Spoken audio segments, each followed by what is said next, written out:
It's been a while, been a while, been a while since I've seen your face. And it's been a while, been a while, been a while since I've known what to say. But it's getting nervous for Hey guys, and welcome back to my channel. It's Lorena here. For those of you who are joining me for the first time, welcome. My name is Lorena and I am a 5th year kindergarten bilingual teacher here in the state of New Jersey. And for those of you who are coming back for another time, thank you so much for your support. I'm so happy that you are back and watching this video. words and I speak in circles, trying to keep myself from saying, remember last year, messing around, we were so loud, and no try to kick us out. So as you can see by the title of the video, I'm going to be sharing with you some of the things that I think are important to have or helpful to have during the remote learning process for both teachers and parents. Obviously, we're, kind of going into unprecedented waters and we don't know what to expect yet. At least for my district, I still don't know what the plan is. However, I do think that there are some things that as a teacher I'd want to have at home so that if I am delivering lessons virtually, I am ready. And also, these are also things that as parents you can have at home ready for your children who are going to be receiving information from their teachers, and you're also going to take on the role of a teacher. So these are things that I think are important, and I hope that you find this helpful and that you can possibly use these items in your home or in your virtual classroom. So here we go. All right, so one of the first things that I think are super important are dry erase boards. This is an essential for teachers and for parents. I do think that as a teacher, you kind of want to model to your students, and also if you don't want to spend the kind of money on a big dry erase board to have mounted on your wall, this is definitely a much more inexpensive way to do so, and you can just kind of zoom it into the camera, write what you want to share, or if you have like a document camera. I just think that these are also easier to put away. Like if you want to have a little box and not have everything, not have your classroom take over your home, this is an option as well. And for parents, I think that instead of having your child maybe work on a worksheet, I do think that children at home are kind of gonna tend to be like, I don't want to do this. So having this at home makes it more fun, more engaging, also a different approach to learning or writing and things like that.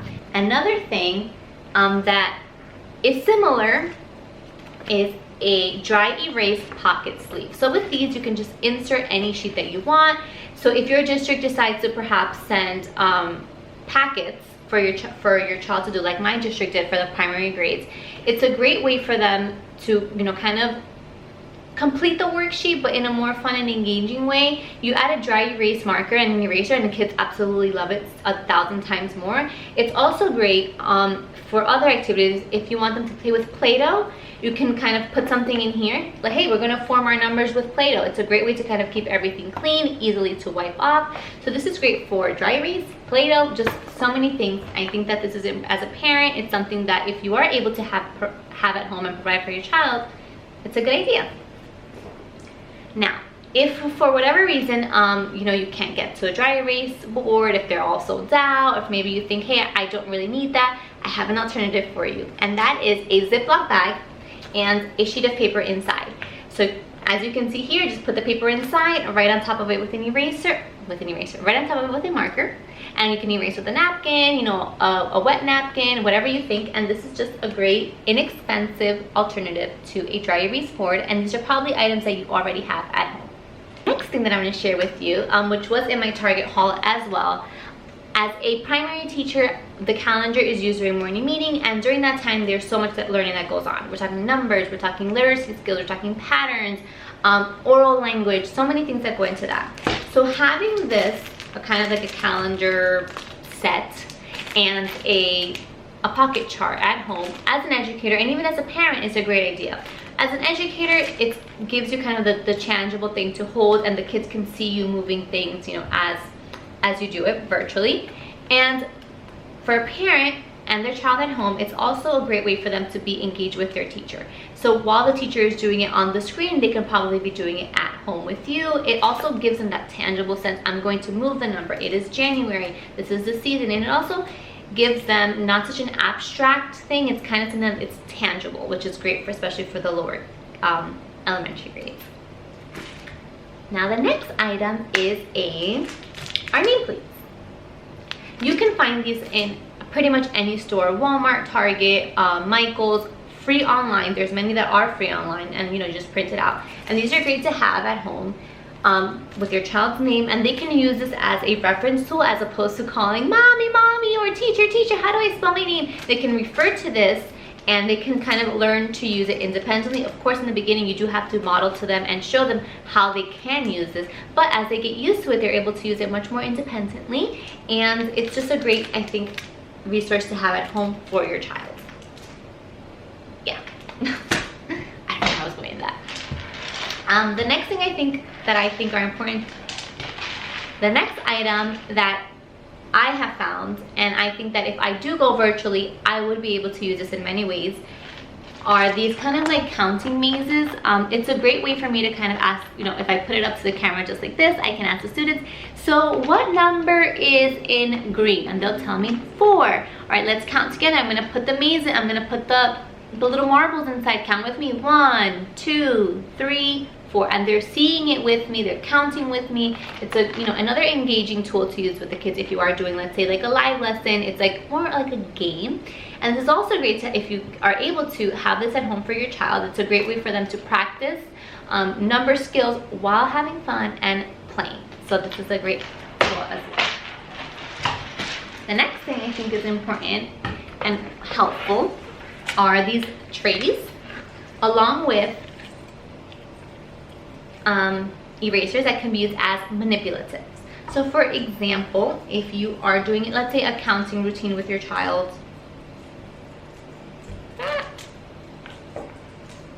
now you can say, hey, show me 6. So you can do like the 1, 2, 3, 4, 5, 6. It's a great way to kind of keep things all together in one place. And what you can also do is perhaps have them store up on the top. So let's put all of the suns here. Let's put all of the starfish here. Show me 2 suns. 1, 2. And it keeps it all together, very organized. They can also practice oral language this way. So tell me about the sun. Mom, you know, and they'll tell you a story about the sun, a story about the starfish, and whatever other kind of erasers that you have. You can also put a white sheet here, and they can kind of, you know, show you a story with these manipulatives, and then write it on the bottom.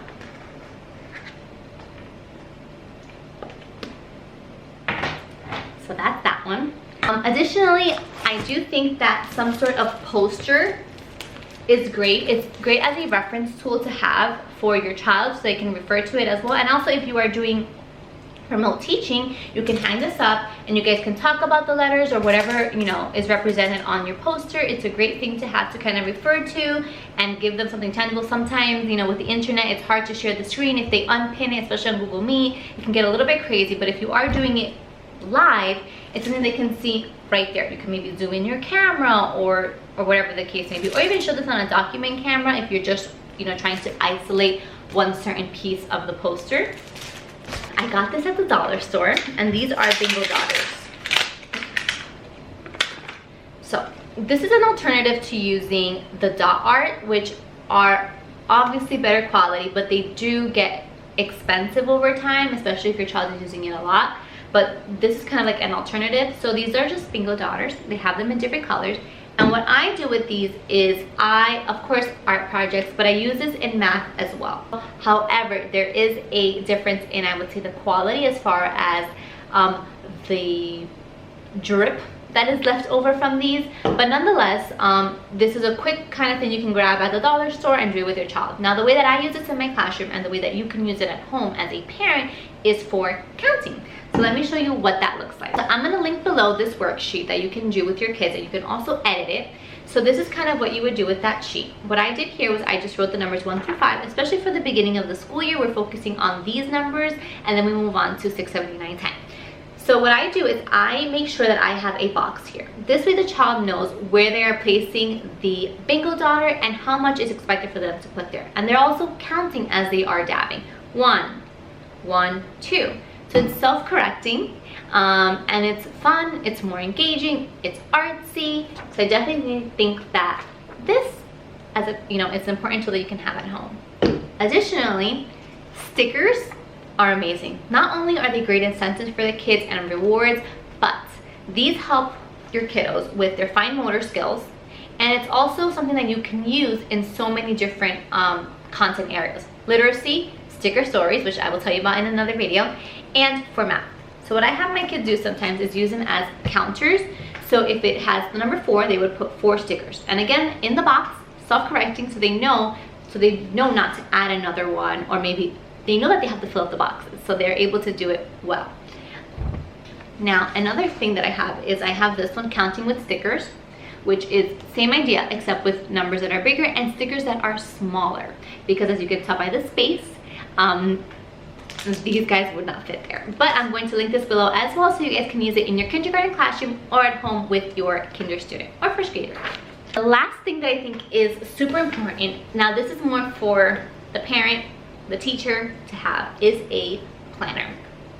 Whether that planner be a digital planner or a physical planner, I think it's important for you to be able to like put all your thoughts together and kind of just know exactly what you're doing if you are teaching remotely or if your child is receiving remote instruction during the school year. I bought this at TJ Maxx for $13. It's the brand Sugar Paper, and it's great quality. It is not an academic calendar, but let me show you.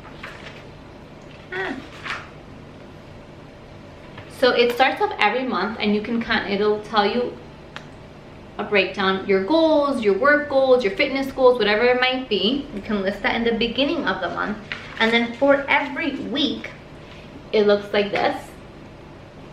And it has goals to buy, not goals, like checklists.